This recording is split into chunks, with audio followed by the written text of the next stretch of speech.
Okay, I think we'll make a start. I'm sure a lot of people are going to join in once they see it's come on live. So welcome. This is part of Total Running Club's content service, which is called Project Fit. We're helping the running community in Malaysia to train better, to get fitter, to get faster. And a key component of that, of course, is nutrition. It's something probably most runners know a little bit about. Some of us think we're experts, but we're definitely not. It's something we probably experiment with, probably get wrong more often than we get right. So today is the chance to get expert opinion. And I think most of the running community know Adele Wong from Nutrition Track. So we're really happy that she's working with us as a, let's call it, consultant dietitian. Let's make it sound really fancy. So I'll get Adele to introduce herself in a moment. We've got a few questions that people have sent in advance, but the main purpose of the session is to allow people to ask questions live and to follow up on questions, and we'll keep it flowing. So I'm going to moderate the session. It'll be approximately 20 to 40 minutes, depending how many questions we get. Let's see. We've had good input so far. I've got my own questions I'm going to ask to Adele, because I think it's a great chance to get some expertise free of charge. How about that? So enough of me talking. I'm not going to be talking much today. You'll be pleased to hear it's all about Adele and her advice. So Adele, if you would like to maybe give a couple of minutes intro to yourself, that'd be fantastic. Okay, thanks, Jeff. So yeah, hi everyone. My name is Adele, a qualified dietitian with a master's in nutrition and dietetics and founder of Nutrition Track. I'm also a qualified personal trainer and fitness coach. Nutrition Track is basically a company that I started, and overall we aim to provide super simple and practical evidence-based nutrition advice and information as well. I offer quite a wide range of services, from individual consultations to corporate programs and talks, and also sessions that are tailored to special interest groups like athletes, for example, and of course runners as well. I also work with food companies on nutrition information and labeling and menu design and things like that. And of course, I create a lot of free content on my social media, Instagram and Facebook. So if you can follow me at Nutrition Track, lots of free info there for you to absorb and learn. And yeah, basically that's the gist of what I do. Okay, awesome. Thanks, Adele. So I'm gonna put you on the spot, and I'm gonna ask you a couple of general questions before we go into the specific questions. So I've been here in Malaysia 10 years, and you obviously are Malaysian. Yeah. Malaysian food, not the healthiest diet in the world, perhaps. Are we allowed to eat local food? How often? How much? How do we manage that? Absolutely. So when it comes to food, the thing is, of course, health is one aspect of it, but we also need to recognize that culture is also part of it. So it's not, well, healthy eating is not about expecting you to eat something that you're not used to or something that's totally different. Of course, that will look different for everyone as well, because everyone will have different goals in terms of how much and how often and what you eat. Of course, that really comes down to the individual as well.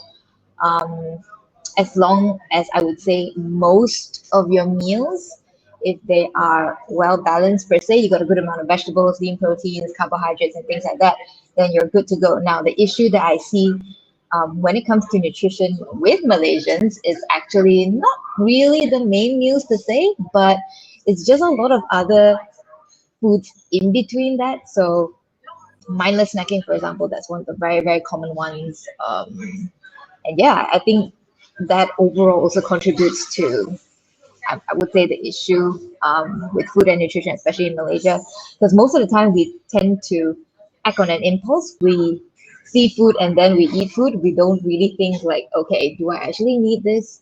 Am I actually hungry, or am I bored, or am I stressed? Okay. Yeah.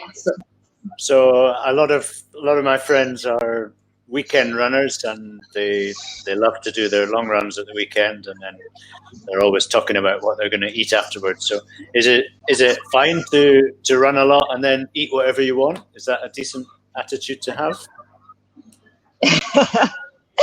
Again, I would say that it really comes down to the individual goals, but the mindset of because I run and therefore I can eat whatever I want, that unfortunately can be a slippery slope for some people, because then you get into the habit of, you know, thinking that because I work out and therefore I can eat a lot of things. Yeah, I would say slippery slope in Okay. terms of that mindset.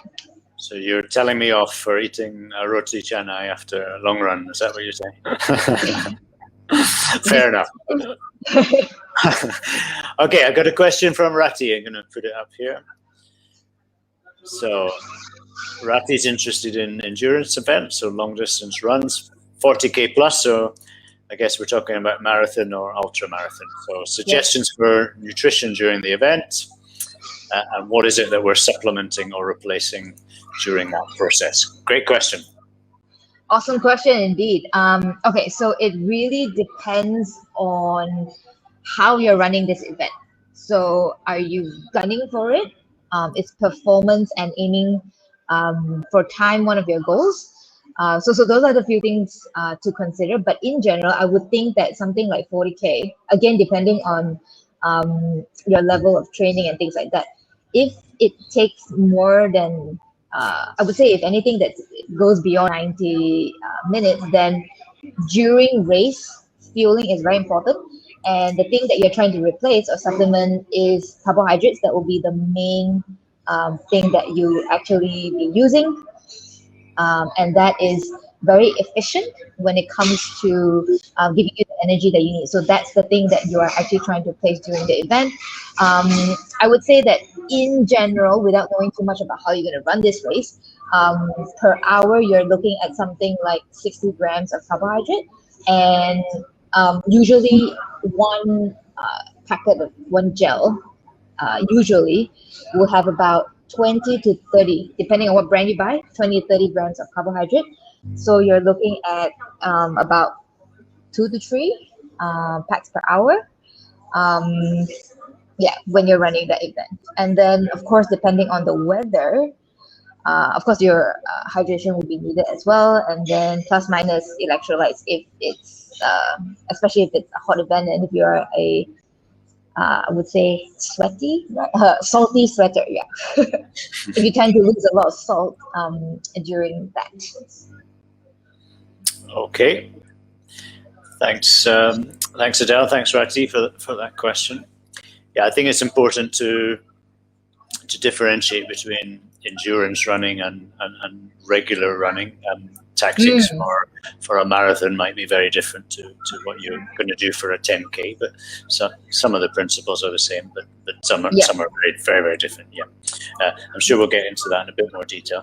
But let's talk about eating before exercise. I think this is a pretty common one that I get asked, and I think it's important to get right. So do you have any advice on what is the minimum period of time that you would not recommend to consume something before running or racing? You're talking about the time, right? Yeah, like how many hours? Okay. It depends on what you're going to eat. If, let's say, for example, it's just a quick snack, like maybe a fruit or a chocolate milk or something that's light, I would say 1 hour before, that's still okay. But if you're going to go for a full meal, definitely 2 to 3 hours at least before you actually train or do your event. Now, having said that, everyone does respond differently. So as long as you are okay with it, you've tried it before, you've trained that way, then that's fine. Because I know some people who can have a quick snack like half an hour or just 10 minutes before, and they're fine, they're good to go. whereas some people, they absolutely need 2 hours to digest before they actually feel comfortable to run. So there's always the guideline and the rules per se, but you always need to tailor that to you as an individual. So if it's a race, for example, do not try anything new. I'm sure you've heard that. So as long as you practice it during your training and things like that, then yeah, you are okay to experiment with yourself as well. So is it correct? This is what I always tell people, and maybe I've been telling them wrong all the time, but hopefully not. But is it correct that the body is using resources to digest what you're putting in the stomach, and therefore it's better that it has those resources for pumping oxygen and blood around your body rather than digesting food? In a way, yes. So I would say that meals closer to the race, that's why we keep it light, because it also helps with the digestion and absorption. So if it's something liquid, for example, and if it's something like a simple carb, for example, then your body doesn't have so much to process per se. So normally closer to the race or training time, you would decrease things like fiber, things like protein, things like that, because the I would say the main macronutrient that you're using is carbohydrates. So, and keep it simple so that your body doesn't have to, like you said, quote unquote, waste energy to go and digest it. And if it sits longer in your stomach, that's lag time there that you can actually use, that will enter you to use it per se. So definitely when it's close to training race, something quick, always think quick and simple. Okay, thanks. Okay, guys, you need to type in your questions, otherwise it's just going to be my questions coming up. So don't be shy to type a question. It doesn't matter how simple you think it might be. Type it in, and let's get Adele to answer that. Okay, I've got a couple more questions that have been sent in advance. This one's specific to weight loss, which is something a lot of people focus on. They're asking. This is from Mahmoud. What are your top tips for cleaning up your diet? So I know this is a huge topic, Adele. So just give me 3 quick tips, and if that's possible. Okay, number 1, create a consistent routine around your eating, because most of the time we are too random. We tend to, like I said just now, we tend to when we see food, we eat food. So creating a routine will help you with that, so that it will help you to not mindless snack per se. So that's number 1. Number 2, I would say portion control your meals. Make sure that, okay, a very simple rule. I know this is very, very general, but that's the easiest one. I would say on the plate, half of it is vegetables, quarter it's carbs, and quarter is protein. Of course, this is very general. It would vary for everyone, especially if you are a runner or you're an elite runner. Your proportions might be very different, but this, I would say, will be general to apply to most people, I would say. And if you focus mostly on minimally processed foods, again, that is something that's quite easy to do it. And okay, I'll give you a 4th one, which is drink more water instead of sugary sweetened beverages, for example. Awesome. Great. I think those are fantastic. Okay, the questions are flying in now. Here is one from Fami, who I think Adele and I both know.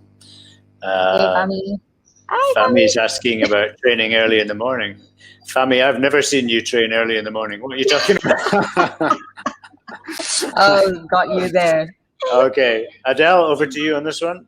And let's keep it quick, because I've got loads of questions coming in now. Yeah, is it better to have a snack before to fuel up? Again, I personally feel that it's always better to have something before you train, just to give you a little bit of energy. But again, this comes down to you and whether or not you're comfortable to have something before you run. So yeah. Okay. I think, Fami, you mean bed rather than bad, but don't worry, we'll correct your mistakes. Okay, Good follow-up question, same Oh, kind of yeah. theme.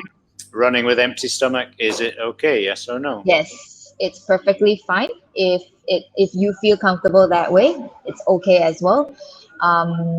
So yeah, Yeah. it's definitely okay. This is one I'd like to just add a comment. It took me many years of experimenting and getting it wrong before I finally found for myself personally that for me the only way is to run on an empty stomach. I perform much better on an empty stomach, and I'm quite comfortable with that. But for 5 years I wasn't. I was always scared to be hungry, but play around with it, I think, is good advice. Yeah, so Great. this is where individual variability comes in. So for myself, I cannot do empty. Okay. Okay, next question. This one from Mohammed. So, Fadli, what's your view on energy gel for marathon race? It is very, very useful. Something that you need. If let's say, for example, performance is your goal, the one thing our body in terms of carbohydrate sources is finite, so we do need to replace them as we go because we are using it. So the only way to do it is external source, which is via a gel, for example. And the reason why gels are good is because they are formulated in a certain way to help you maximize absorption, as well as use the fuel, I would say, very, very efficiently. So definitely needed when it comes to something like a marathon race or anything that's above 90 minutes. And especially if you're gunning for it and if you're running all out effort. Okay, thank you. Next one from Irwan. Is it true less carb intake will help you to burn more fat during your run? That sounds very technical. Okay, so now just to understand metabolism a little bit, we are not in a vacuum. We are a dynamic being, and our sources of energy are these three: carbohydrate, fat, and protein. Now, protein is the one that's not really used, so we won't really talk about that. That's only used if you absolutely have exhausted your carbs and fats, for example. So we won't talk about protein. We talk about carbs and fat. Now, in terms of which fuel you actually use, it also depends on the intensity of the activity that you're doing in general. Okay, so let's say, for example, something that's very high intensity, the most efficient source would be you'll be using mostly carbohydrates. And then if let's say it's a lower intensity type of exercise, then yes, you'll be using more fat. Okay, so, and it's not absolute. It's not like high intensity means all carbs or low intensity means all fat. It's always in between. It's not absolute, but most of it will be like what I said just now. Now, if you take less carbs in general in your daily diet, then yes, because you have less carbs, your body has to use a different source of carbohydrates. Again, depending on what does less mean, how less is less, right? But if it's really, really low, then your body has no choice but to switch to using fat per se. If that answers your question. So if you eat less carbs in general, then your body in a way will be burning more fat. Okay, thanks. Or rather will adapt to burn more fat. Okay. Yeah. If I can ask a follow-on question to that, is there a minimum period of time that you have to exercise or run which will help you to burn fat or to burn more fat or to burn fat more efficiently? Are we talking about the fat stores or the total fat stores? Okay, like, so keep it general. So I want to lose weight, and I'm asking, do I need to run for 20 minutes, 30 minutes, 1 hour? What's going to make me lose the most weight, and what intensity do I need to run at? Okay, very good question. Now, burning fat or using fat during an exercise does not mean that you are going to burn total fat in a day. Okay, meaning to say that if let's say I train fasted and I'm doing a low intensity and I'm using fat as fuel during this exercise, okay, but if the whole day, if I'm still eating more than what I need in general, and if you are eating over your limit or in a calorie surplus, then you're not going to lose fat. Okay, so burning fat during an exercise says absolutely nothing about fat loss. Fat loss Okay. at the end of the day comes down to calorie deficit. Yeah, got that. So, okay, let's assume I'm sensible during the day. So I want to maximize the gains that I make from the run. Am I better doing a longer, slow run or faster, intense run? It depends on how much time you have. So if you have a lot of time, yes, you can go slow, but you would have to increase the time. But if you want something more efficient, you can do something more high intensity but shorter. Okay. Final question on that, because people do ask this a lot. So is it better to run slow to burn fat or to do a harder workout, a more intense workout? Is there an answer to that? That is a very good question. Now, I normally say that just pick one that will work for you. And again, think about how much time you have, and think about how much time you have to recover as well. Because something like high intensity, you need to recover from it as well. So let's say, for example, if you don't have time to recover, or you're someone who's more prone to injuries and things like that, then maybe keeping it slow and long may be better for you. But at the end of the day, I would worry more about my nutrition. I would dial that part in rather than focusing on like which workout would help me burn more fat, because that's very, very complex when it comes to metabolism. And at the end of the day, it really comes down to how much you're eating throughout the day, and whether or not basically whether or not you're in the calorie deficit. Because Yeah. if you're not in the calorie deficit at the end of the day, you can be doing a longer, slower, or high intensity. It doesn't matter, because you're just not in a deficit.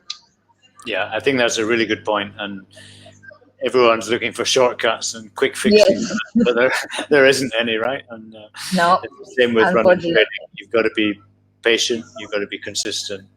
And it's no different, I think, for nutrition. Okay, please keep your questions coming in. Just type them in. I've got one from Cecile. How important is protein intake in the training? Should it be taken before or after running? Quantity, recommendation for vegans. Oh, lots in there. Go for it, Adele. Okay, good question. Now, protein during training, I would say that is not that big of a priority when it comes to running specifically. So when it comes to running and performance, carbohydrates will be your main thing during running. But in general, protein is important to help with recovery, because when you train, you are breaking down your muscles and things like that. So protein intake is there to help you maintain your muscles so that you don't lose it. So in general, endurance athletes tend to be low on protein intake as well. So there's something for runners and endurance athletes to think about and to look into, which is the protein intake. Now, when it comes to how much, this is a big question, because it really depends on the individual. I would say, very technically speaking, you can go with anywhere between 1.4 to 1.8 grams per kilogram of body weight. So let's say, for example, for myself, if I'm 47 kilos and I aim to eat 1.6 grams per kilogram, so I just multiply 47 by 1.6, and that's my total protein intake. So yeah, so that's one way you can go about it. But let's say, for example, if for the general population, just to keep it simple, palm size, same thickness as your palm, I would say at least between 4 to 6 a day of palm size of protein. That's how much you should be having in a day. Again, varies between individuals and what your goals are. And if it's taken before or after running, doesn't really matter per se. The most important thing is your total daily intake. As long as you're meeting your total protein daily intake, that will be your number one priority. Whether or not it's before and after comes secondary to that. So the total is more important. And if it's for vegans, you can go for plant-based sources of protein, so things like tofu, tempeh, your pulses, your beans, lentils, chickpeas, kidney beans. These will be your good sources of protein. Soy as well. And if you find that you cannot eat so much, you can actually top up with a vegan protein powder, which I find that it helps for some of my clients as well when it comes to meeting their protein intake on a plant-based diet. Super. That's really good information. Thank you very much. Here's one from Wendy, one of my friends and runners. Hi, Wendy. What kind of food would you recommend for muscle recovery? So it kind of follows on. So yeah, I'd like to just chip in on this before you answer. So sure. Some of us take recovery products, some don't. So what are the easy ones to take if we don't want to use a recovery product? Sorry, if we don't want to use a recovery. So if we want to just eat our own food rather than buy a recovery supplement, what are the best types to take? Okay, so after workout, your priority would be carbohydrates and protein. These will be the immediate ones to have. So you can have something like chocolate milk and a fruit, for example, or oats and eggs, toast and eggs. These are some examples of good combinations of protein and carbohydrate right after, so that you can recover well as well. So anything with protein and carbohydrates is really good. One thing that is quite interesting is actually chocolate, not chocolate milk, but milk in general. It seems to hydrate well and better than water even. So some research have shown that. So you commonly see things like chocolate milk being recommended as a post-workout, because chocolate milk does have your carbs and protein, your electrolytes as well, and all the vitamins and minerals. So and it's quick, it's easy because it's liquid.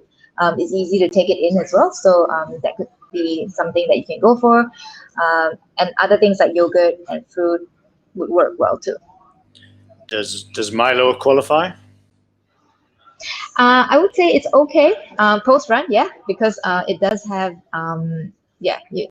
it's a source of carbohydrates as well, and it's quick to make and drink to recover, for sure. It depends on how much you're using, of course. There's always a long queue at the Milo truck after the races. Yeah. I like to grab 2 or 3 cups if I can. Okay, let's take any last questions, then we're going to wrap things up. So we've got another 5 minutes or so. Fami's asked another question. I'm not sure if he's joking or not, but I'll give you a chance. Hold on. Does spicy food actually help in weight loss? No. Fami, don't be ridiculous. Okay, there's a couple of questions I missed earlier. I think we touched on this, but Adele, you can quickly answer this again, please. How do you plan your nutrition intake during a competition for below 3 hours or more than 3 hours? There's a lot to answer there, but give us a 1-minute answer on that, if you will. Below 3 hours. Okay, it really depends on so many factors. So like I said briefly just now, you will be looking at taking in something like 2 to 3 packs of gel or carbohydrate during a race or a run. And it's the same for below 3 and 3 as well. Okay, if let's say below 3, if it's just like an hour, something like a really quick 5 to 10K, I would say that in race fueling is not that important, because you do have enough stores for that. And what you can do is you can actually just swish your mouth with like carbohydrate water. You can actually spit it out. It does have a neural effect. And it does seem to improve performance as well. So that's what you can do. If it's anything like less than an hour, when it's 90 minutes, if it's 90 minutes or less, it's also plus minus. You may or may not need it as well. So that's for the below 3 hours. If let's say it's more than 3 hours, something like an ultra, then you might need to be more prepared. you probably need to carry a lot of food on you, or rather, um, nutrition on you. And also when it's more than 3 hours, your intake per hour also increases. And during and when you start to increase that, you need a mixed source of carbohydrates so that you can maximize absorption from different sources. So, as I mentioned just now, in 1 hour is usually about 60 grams of that your body can absorb. But if you use a different source, a mixed source, for example, fructose and maltodextrin, for example, or with glucose, you're using different what you call that, transporters. It's a very technical transporter proteins in your gut so that you can actually absorb it. So you can actually increase it up to 90 grams per hour when you use a mixed source. Now, mixed sources become more important if it's something more than 3 hours. Okay, thanks, Adele. I know that's a difficult question, and definitely you want to practice in your training. Yes, for sure. On nutrition most thoroughly, for sure. Okay, one last question. Hitting the wall is an expression in the marathon that many of us are familiar with. So it's that pretty unpleasant feeling where everything seems to stop working and shut down. No energy, can't pick up the legs. You really just want to sit down. So how much of hitting the wall is related to nutrition? Okay, that's a very good question. Now, I would say that number one, make sure that you are trained for that event, because most of the time, most people just without training sign up for a half or a full, and thinking that they can just go about it. No, because your muscles are not even conditioned for that distance. So that's number one. You need to get your training right, and make sure your legs are conditioned for that amount of time on the road per se. And then, of course, nutrition comes in. Now, normally people hit the wall when they have drained all their sources, and especially carbohydrates. And as I mentioned just now, that's the one thing that it's you're using most of that because that's the most efficient energy source for your body to use. And it's finite, like I said, it's not you can run out. So that's why in-race fueling is very important. Now, what research have shown that is that most people actually don't even consume the so-called recommended amount per hour. So you do need to look at that, and it does absolutely need practice.